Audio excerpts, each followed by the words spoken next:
Lesson 71. Only God's plan for salvation will work. You may not realize that the ego set up a plan for salvation in opposition to God's. It is this plan in which you believe. Since it is the opposite of God's, you also believe that to accept God's plan in place of the ego's is to be damned. This sounds preposterous, of course.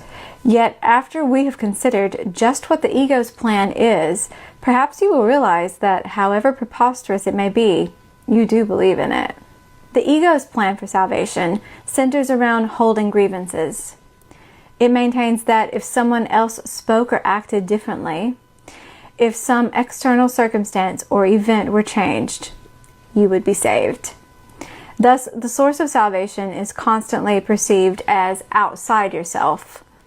Each grievance you hold is a declaration and an assertion in which you believe that says, if this were different, I would be saved. The change of mind necessary for salvation is thus demanded of everyone and everything except yourself. The role assigned to your own mind in this plan then is simply to determine what other than itself must change if you were to be saved. According to this insane plan, any perceived source of salvation is acceptable, provided that it will not work.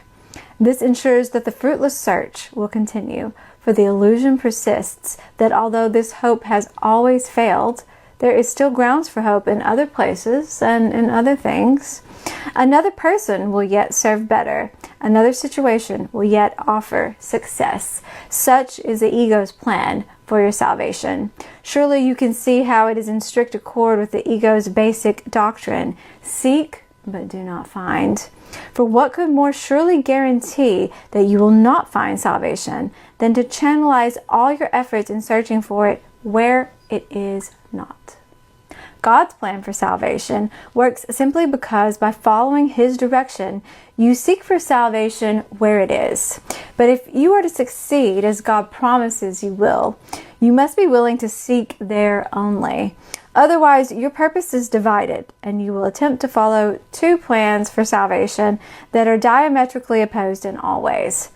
The result can only bring confusion, misery, and a deep sense of failure and despair. How can you escape all this? Very simply. The idea for today is the answer. Only God's plan for salvation will work. There can be no real conflict about this because there is no possible alternative to God's plan that will save you. His is the only plan that is certain in its outcome. His is the only plan that must succeed. Let us practice recognizing this certainty today. And let us rejoice that there is an answer to what seems to be a conflict with no resolution possible. All things are possible to God. Salvation must be yours because of His plan, which cannot fail. Begin the 2 longer practice periods for today by thinking about today's idea and realizing that it contains 2 parts, each making equal contribution to the whole. God's plan for your salvation will work, and other plans will not. Do not allow yourself to become depressed or angry at the second part. It is inherent in the first. And in the first is your full release from all your own insane attempts and mad proposals to free yourself. They have led to depression and anger, but God's plan will succeed. It will lead to release and joy. Remembering this, let us devote the remainder of the extended practice periods to asking God to reveal His plan to us. Ask Him very specifically, what would you have me do? Where would you have me go? What would you have me say? And to whom? Give Him full charge of the rest of the practice period, and let Him tell you what needs to be done by you in His plan for your salvation. He will answer in proportion to your willingness to hear His voice. Refuse not to hear. The very fact that you are doing the exercises proves that you have some willingness to listen. This is enough to establish your claim to God's answer. In the shorter practice periods, tell yourself often that God's plan for salvation and only His will work. Be alert to all temptation to hold grievances today and respond to them with this form of today's idea. Holding grievances is the opposite of God's plan for salvation, and only His plan will work. Try to remember today's idea some 6 or 7 times an hour. There could be no better way to spend a half minute or less than to remember the source of your salvation and to see it where it is.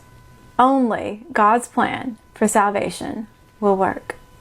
This lesson differentiates between God's plan for salvation and the ego's plan for salvation. It says that the ego's plan is maintained by holding on to grievances. It's pitting you against another person. The text talks about the ego's plan for salvation being salvation through separation. It also talks about within this lesson the ego's dictate of seek salvation, seek truth, seek peace, seek protection, seek safety externally out there, but do not find.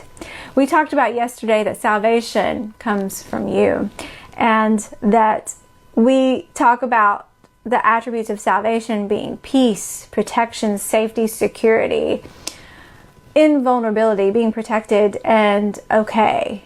So anywhere, if the word salvation trips you up, you see that word, salvation, you can replace it with whatever feels good to you, like peace or contentment or just being okay. If the ego's plan for being okay is if another person acted differently, then I'd be okay. Or if this situation were different, then I'd be okay. That is relying on external factors to change. You're never going to make that happen, because the law is salvation comes from us. There's so many factors. There are other people involved, collaborations, connections, everything that's happening. It's a huge network of independent free wills. So your salvation has to come from you. That is the only thing that you can truly control, how you're seeing and thinking. So if the ego's plan of salvation is through separation and through holding on to grievances, God's plan, the atonement or forgiveness, is the way to be liberated from all of that, to actually find salvation, peace of mind, to be okay. And it puts you in direct communication with the voice for God, who leads, directs, and comforts you along the way. There is a very famous prayer in this lesson. Where would you have me go? What would you have me do? What would you have me say? And to whom? That is a mantra for many Course in Miracles students every morning or all throughout the day when we don't know which way to go, when it's not clear to us. And the voice for God guides us. The Holy Spirit guides us, helping us to know what is ours to do and exactly how to do it. Another important point is that only God's plan will work. Only His plan will work. Because when you hold on to grievances, when you're not forgiving, when you're looking for your peace, your happiness somewhere out there where it cannot be, you're never going to find it. Seek but don't find. So only God's plan is going to work, because it puts you back in touch with your power to be back in control. How are you in control? Because you're letting the Holy Spirit work through your thinking, work through you. He's the one in control. It's the one in control. Seeking for salvation where it actually is, this lesson says, within your mind, and you can choose to use it. The Holy Spirit is all-knowing. Only it knows how everything fits into place and how everything works, and can actually nudge and bump and reorganize and reorchestrate things within this world. So relying on the Holy Spirit to guide you, and ask, what does God need me to do in His plan for salvation? Relying that it's going to work. It's going to work better than any plan you or your ego mind could come up with, because it just knows. I'm going to trust that all-knowing voice for God within me. Where would you have me go? What would you have me do? What would you have me say? And to whom? Use me, dear God. I'll see you tomorrow.